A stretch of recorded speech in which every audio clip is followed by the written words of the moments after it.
You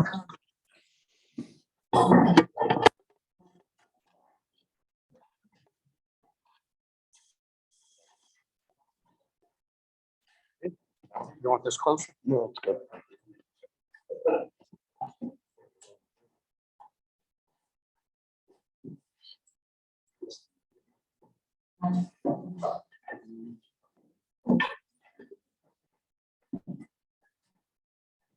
Erev Tov, everyone.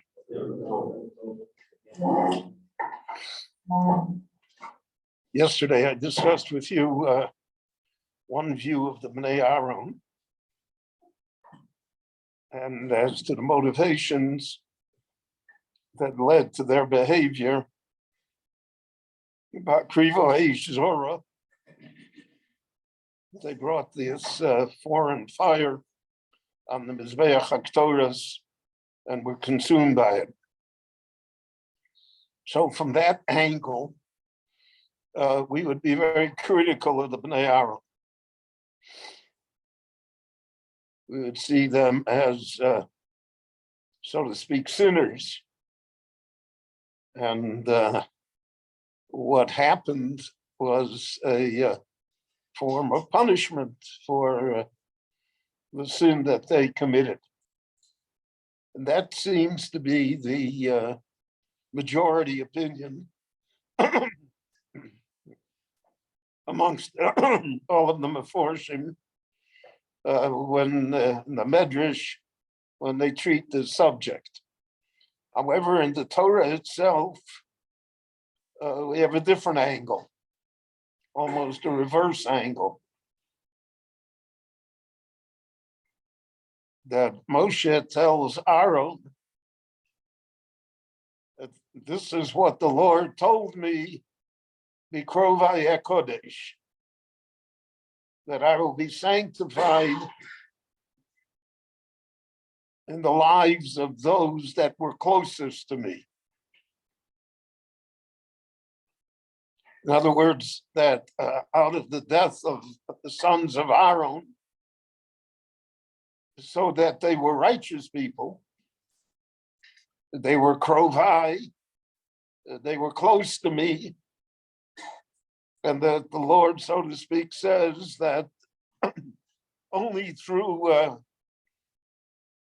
the occurrences that beset those that are close to me can people learn the lessons, and the Kodesh, I will become even more sanctified. So according to the simple translation, the simple words of the Torah itself, the Bnei Aaron are krovim el Hashem. They're very close to God. They're righteous people. So the Meforshim point out that we have this dichotomy many times. Rare that we find people that are 100% either way.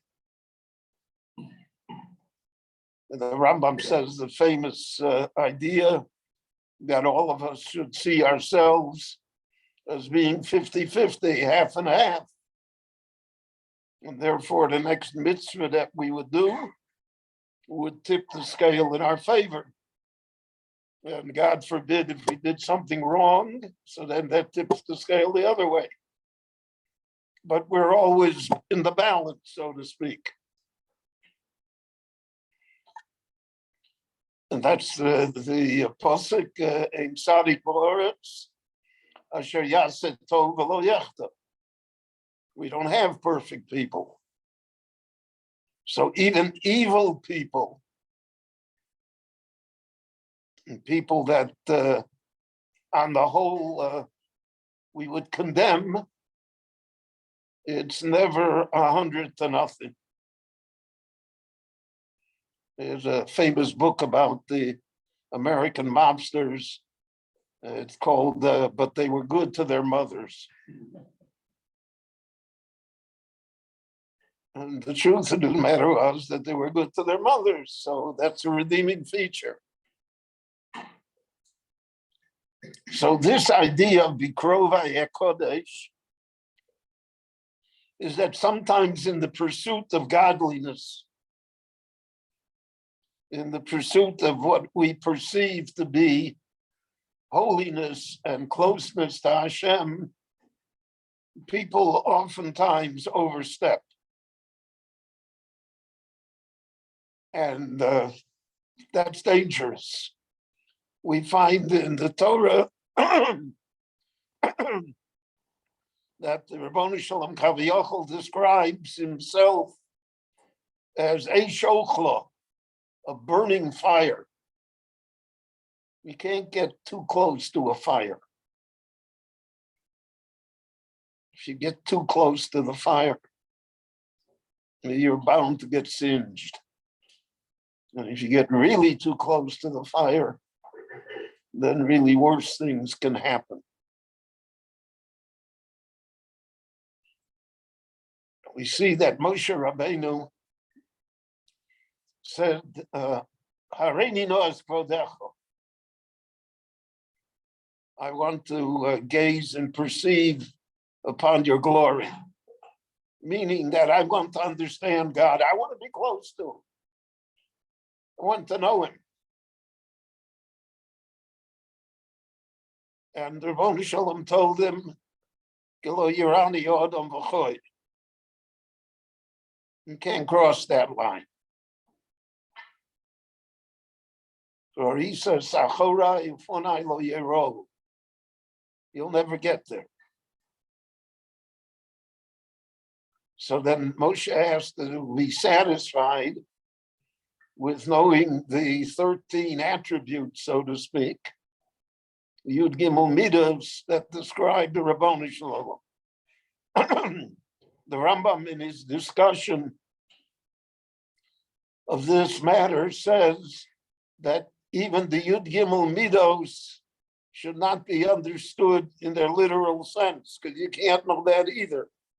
So Keil Rachum, that the Lord is merciful, can only be understood that the Lord is not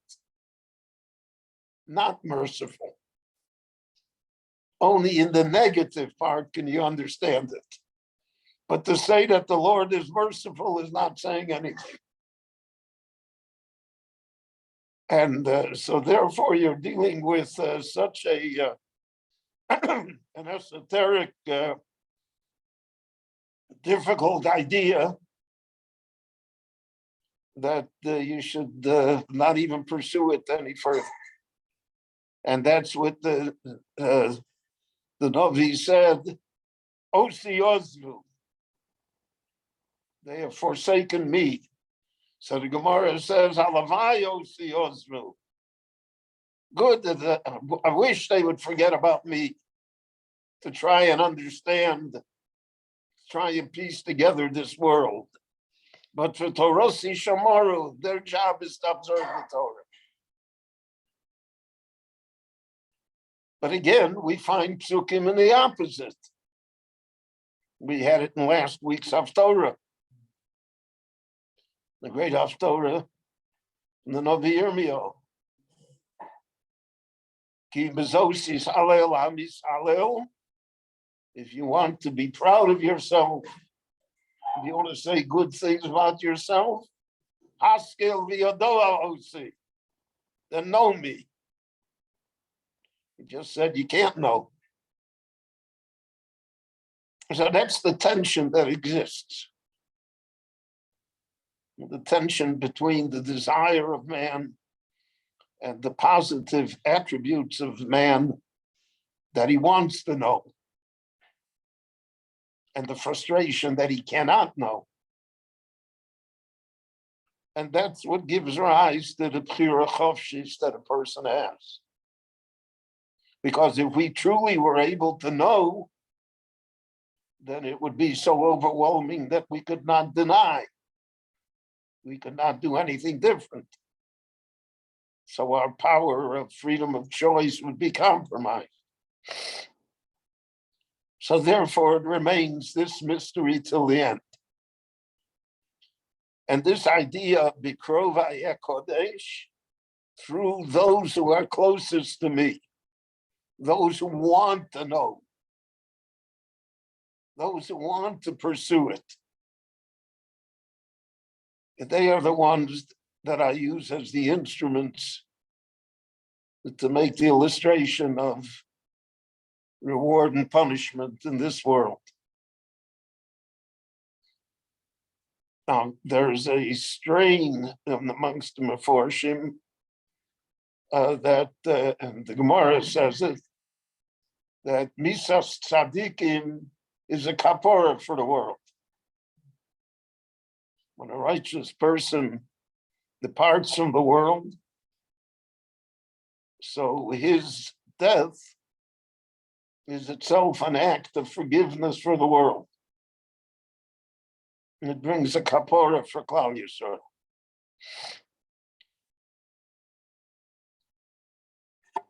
The Christian world took this to an extreme. And they invested the death of one human being as being the forgiveness for all sins for all time.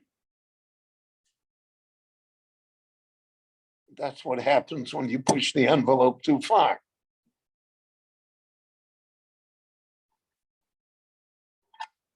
So when Moshe told Aaron, "Bikrovai Kodesh," so there are some Meforshim that say that he said it to him in order to console him,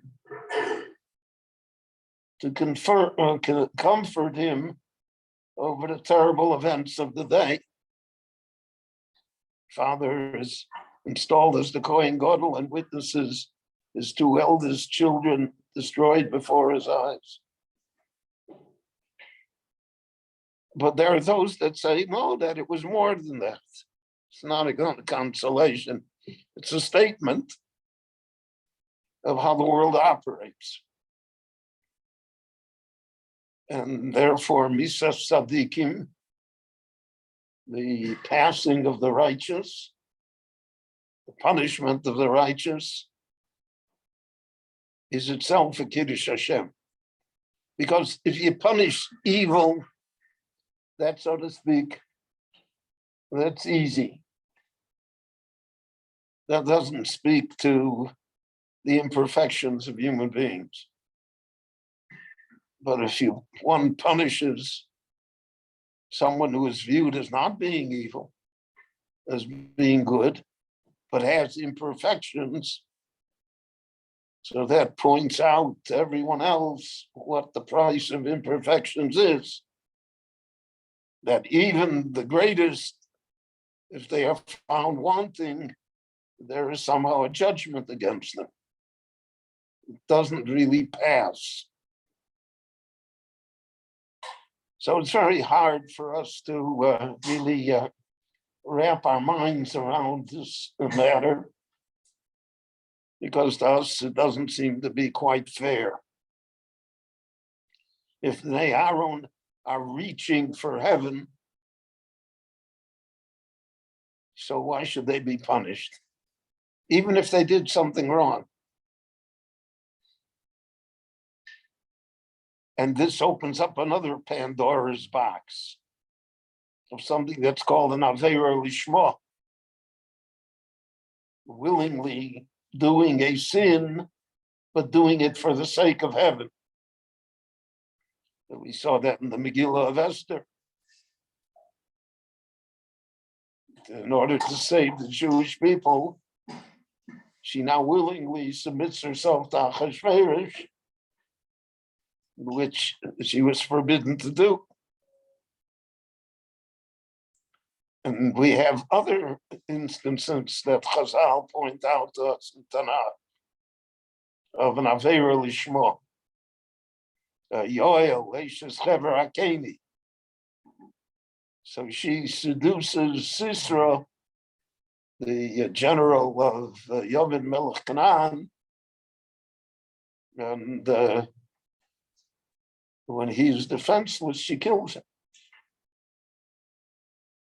So the Gemara counts that as Aveira Lishma. So this is a minefield. It's a very, very dangerous area. because who can measure these things? Who can understand the example of Aveira Lishma is, the Shabak plants an agent in a terror group. And in order to prove that he's a member of the terror group, he has to kill. But he's doing it lishma because he'll be accepted into the terror group, and then we'll be able to get him, etc., etc. In the United States, the FBI had a number of such agents that infiltrated the great mafia crime families. So in order to get in, he had to kill somebody. So that's a great moral question. How do we resolve that? But a wonderful thing about moral questions is that they're very rarely ever resolved. There's always a doubt.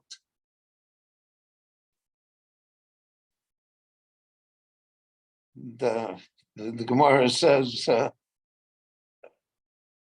example from Yosef and his brothers.